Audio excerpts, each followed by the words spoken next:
Welcome back on the Good Morning Artesia radio show, and we got a notice from the hospital the other day that there's a new podiatrist in town, and we reached out to the hospital and said, hey, let's meet the doctor. So Dr. Joseph Michael Krupa is with us. Good morning, Doc.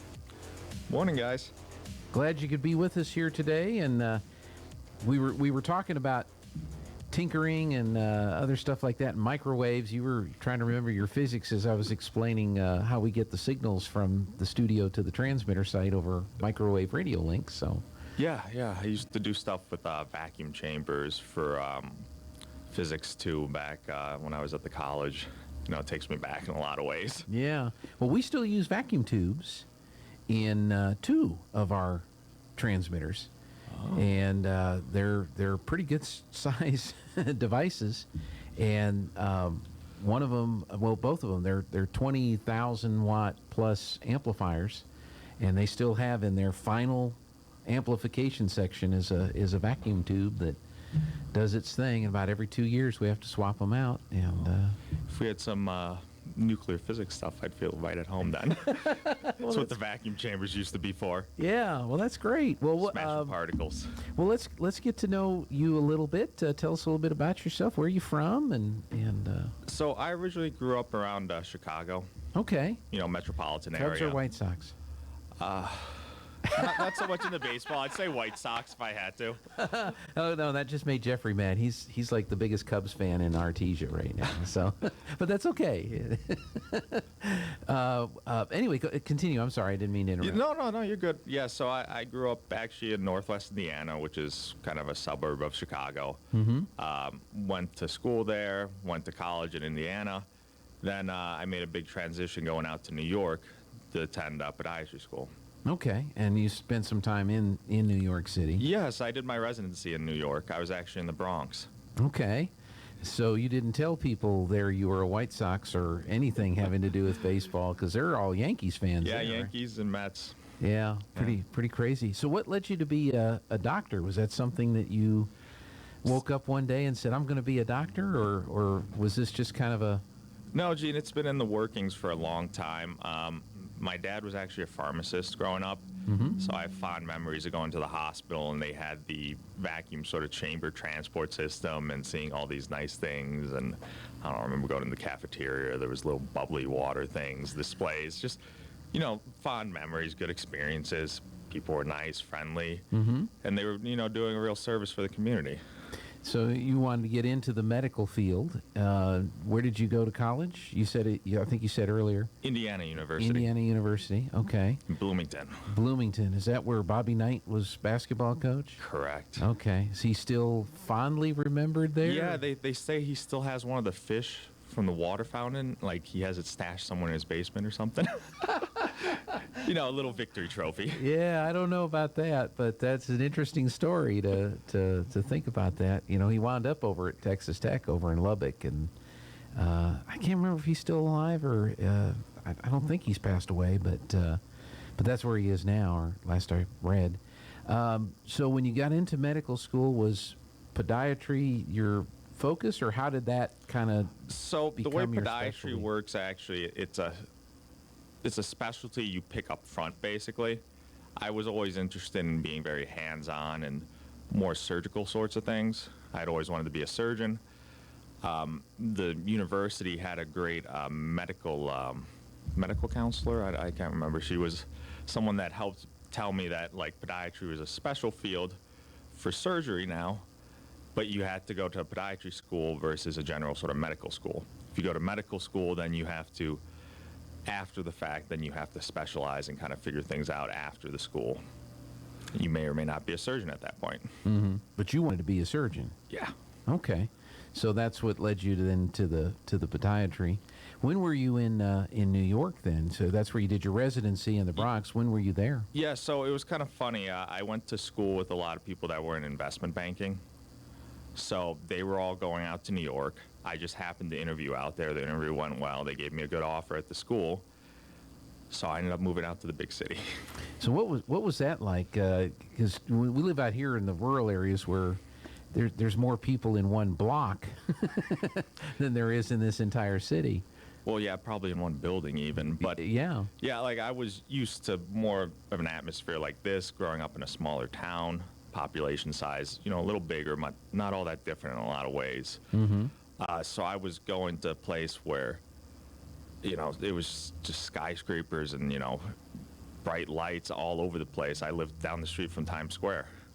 Wow. So you got to see a lot of the activity that took place there. Oh, yeah, a lot of it. I got to see all, the important sites, monuments, and things. The one thing that was always funny was I could see the Statue of Liberty from my apartment. I was on the 41st story, and I was on, I think it was 42nd and 10th, yeah. So I'm 40 streets down from it. And it looked a lot smaller than what you imagine. What you see in the movies, it always looks so big, but compared to all the big buildings, it's not that big, actually. Sure, sure. So for a little point of perspective, you had an apartment on the 41st floor of a high-rise in New York. Yeah. How big was your apartment?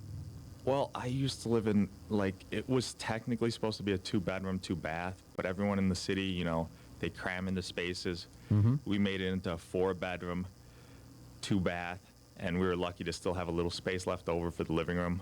Right. It was something else, though. It was like you were kind of living in the clouds. I could see the New York Times building, Yeah. the New Yorker building, the Empire State, World Trade, everything. It was phenomenal, just seeing the lights at night and coming home to that. Sure. That'd be great. And how much did an apartment like that cost to rent?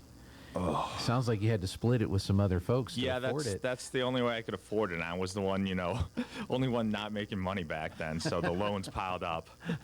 So it's good to get help, though, right? Yeah, it's good to get help. So how much was it?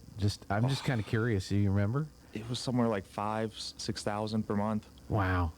And that wasn't paying for amenities or other sorts of services in the building either. Yeah, and you had a little closet was your space, and Yeah, so a little embarrassing to say, but I didn't even get to have a door. But the way they sold it on us, they're like, okay, yeah, you can make extra bedrooms out of the extra space you have. You don't really need a den. You don't really need the living room to be that big. Yeah. We'll let you put up walls. Ah. And the walls actually ended up being bookshelves. And they're like, you have to go through a certain contractor, have to be built to certain specifications. And then after the fact, I found out, there doesn't get to be a door, and the wall doesn't go up to the ceiling. So a little bit of different definitions. I've heard crazy things of people not even having, they're like, you have your own bathroom, but it's not in your unit.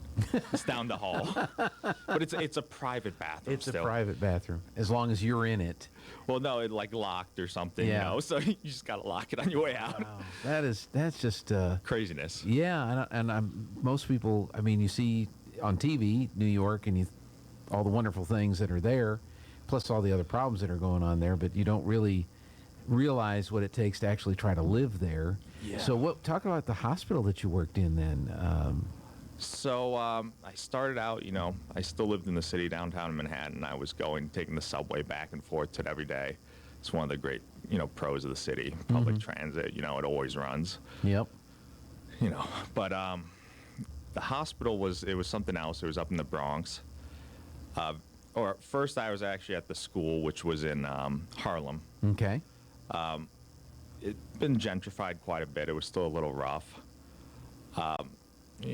Nothing too terrible around there. And then when I went up to the Bronx, things got really rough in a number of ways. It's still, I don't know, they like to call it the boogie down Bronx up there. That's what my wife always says. But Yeah. it's something else.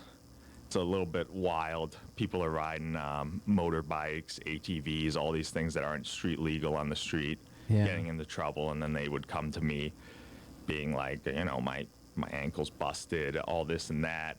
They get shot, in gang-related incidents. Machetes were very popular for whatever reason. Wow. People were jumping out 10 stories and somehow living to tell tales. It was something wild. You saw some very interesting cases during your residency there. Oh yeah, no, that crazy. We had 3 or 4 trauma bays. We're level 2 trauma center, so we would see all sorts of things. People would come in they'd be 2 guys that were on the same dirt bike. The guy driving it wasn't wearing a helmet. The guy riding it, like passenger, was wearing a helmet, and then they're screaming across to each other in the trauma bay, being like, just let them look at you. I know you don't want them to touch you there, but let them do it. It's okay, bro.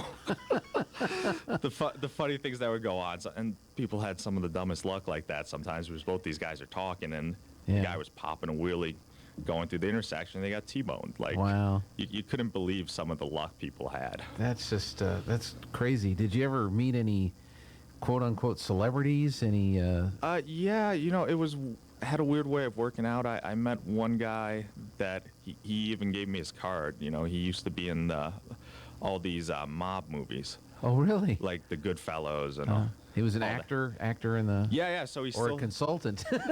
Well, yeah, I don't know. He might have done some acting, consulting nowadays, but he still was very proud of his car. He's like, yeah, if you look at that scene, I was in that, and Oh, okay. Good guy. I met him right before the pandemic, and then he was coming to see me during the pandemic, and there's a lot of people stubborn about not wearing masks and things. He was one of them. Oh, yeah. Well, that, and probably a little bit of that attitude here, too, with regard to all of that.